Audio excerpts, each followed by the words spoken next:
You're listening to Thursday Night Tailgate with Chris Mascaro and Bob Lazari, where NFL legends live on.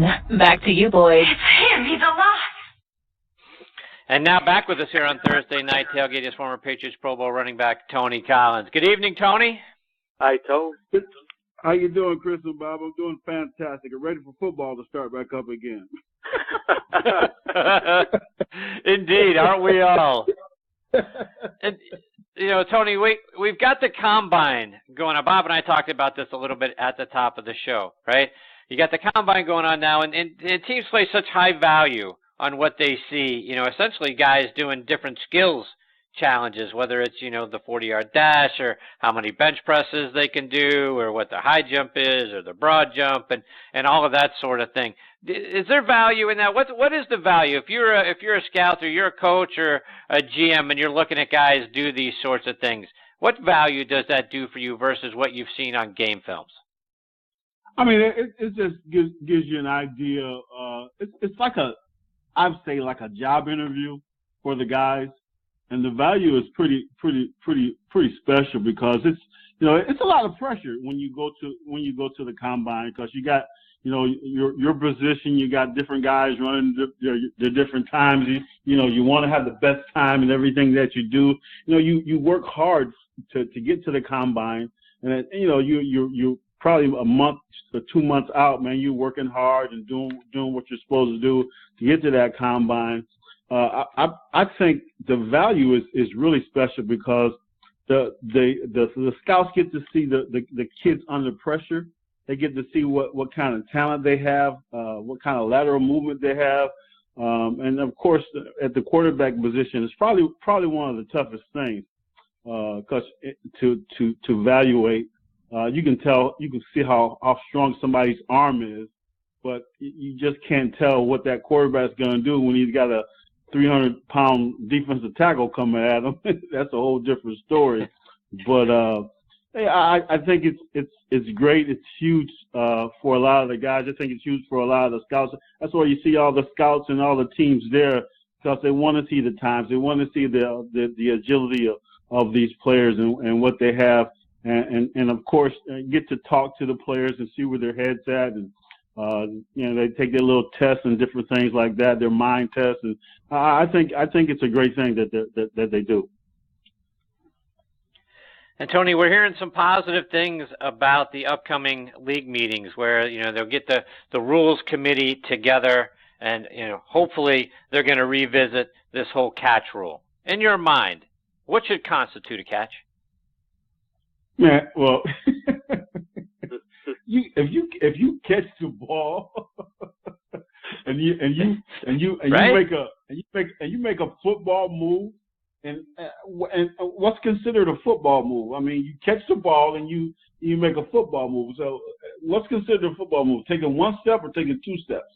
I say if you take one step or even if you lunge for the end zone, that's a football move to me. You know, the catch that your Steeler guy got taken away with. To me, that's a catch. Des Bryant, it's a catch. You know, a lot of those guys, you know, those are catches. That you know, even a lot of the New England fans were kind of upset with the Philadelphia catch, but to me, that was a catch. I mean, the guy caught the ball and I thought he took almost 2 steps. In the end zone, so I think they're going to get it right. Bob, questions for Tony?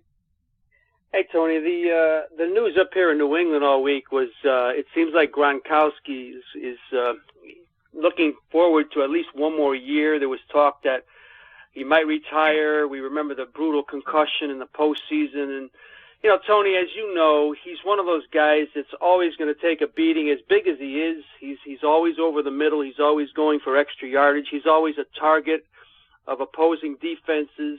Just wanted to get your opinion, Tony, when he said he might come back for another one.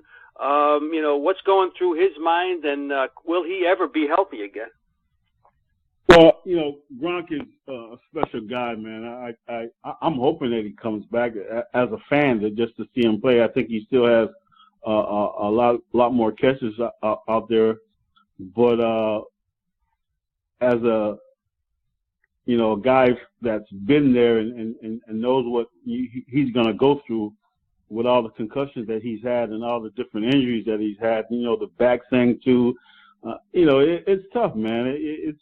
It's gonna wear and tear on his body a little bit, but I'm sure if you ask Gronk right now if he wants to play another year, another 3 years, in his mind he says yes, but his body may be saying no.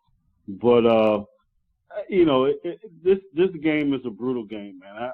There's no way that you can get around that. If you play this game, you're gonna take some hits. You're gonna get a couple bones broken. You're gonna get some backaches. You're gonna get some knee replacements. You're gonna get a lot of things that's gonna wear and tear of your body. But I think Gronk will play next year, and I'm looking at it as, for me, if I was him, if Brady's coming back, I'm gonna play.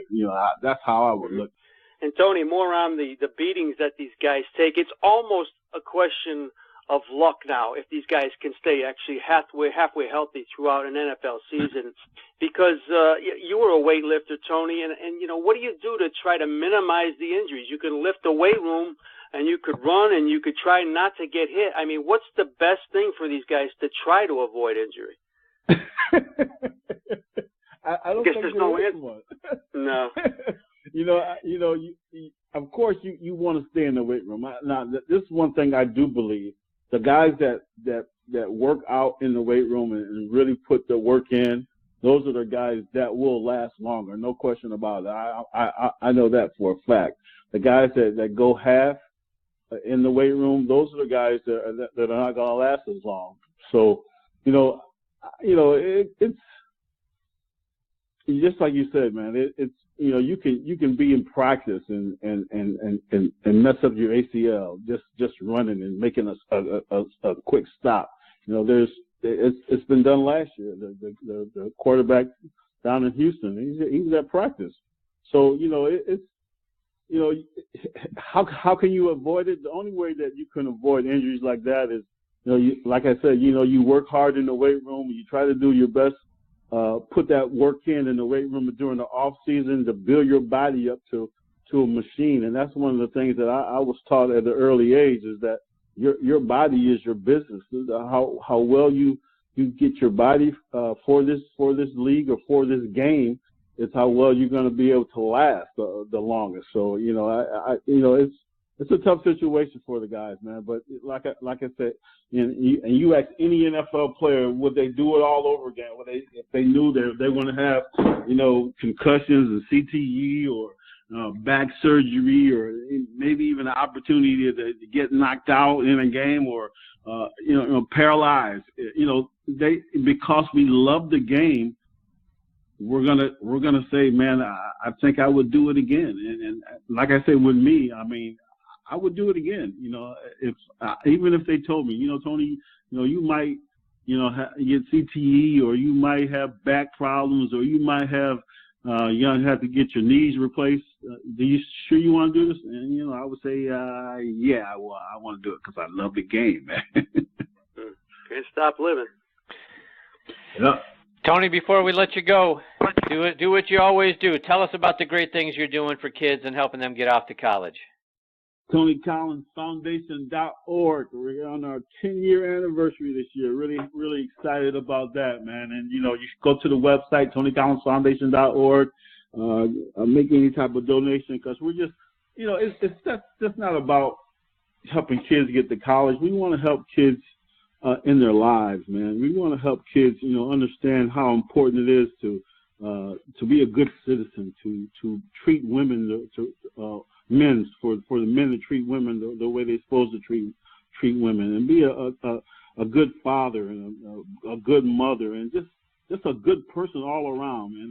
That's what we're trying to relate to these kids, and how important it is to give back. And that's one of the things that our theme this year is giving back. We want to let the kids know it's bigger than they are, and they have a purpose. It could be, they might not make it to the NFL, they might not be a president of the United States, but you still have a purpose in your life to do something to help someone, and that, you just never know when your purpose is going to kick in, when you can just help a friend or help a stranger even, and that's what we want to relate to our youth today. Fantastic stuff, Tony. It's God bless you for all the great things that you're doing. Tony, take care. We'll catch up with you again next week. In between now and then, all the best to you and your family, my friend. Great week, Tony. You guys have a great one. God bless. Night. See you, Tony. That is former Patriots Pro Bowl running back Tony Collins. We've got our next guest, Brian Finneran, hanging on the line. We're going to get to Brian on the other side of these words about Doubleback Winery.